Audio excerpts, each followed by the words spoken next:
Batch traceability is a mandatory business process for regulated industries such as chemicals and food and beverage. So the question is, how does ProcessForce provide a simple but powerful solution to help address this business need? Well, here's a particular example. My ERP systems provided me with a business alert to tell me that I have a new complaint. The complaint associated with a particular customer us, who purchased a batch of product, 97, a particular product of espresso. Through the complaint, we've actually recorded that they had an issue with the taste where it was bitter. So then one of the questions we need to ask ourselves was then, how was this particular batch made? Very simply, we can go to our batch trace visualization tool, and graphically we can see the manufacturing process, plus also what batches were consumed to make my espresso. So my espresso was produced using a batch of East African, a batch of South American, and also a batch of product which came through a manufacturing process based on a purchase item. So that's the first piece of information we have, which is the traceable element of finding out which batches went into making our final product. We also like to understand where else or who else did we sell this product to. So look at my transactional detail, and I have a number of different customers here. We can see there's a number of deliveries, and also a return, and also a credit note against this batch across a number of different customers.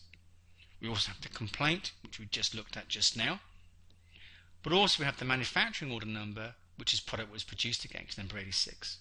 If required, we can drill down to the manufacturing number and see how it was made. Because it's a very, very visual chart, we can see that most of our batches are all ticked as green. And there's one particular batch which is red. And this is red because this batch is on hold. So let's now change our business view and look at this particular product. Look at the batch number. And now I'm going to do a forward trace. And I want to now visualize A, the manufacturing process, and B, to understand where else would this particular purchase item go. We can see the manufacturing process here, and it went into 2 batches.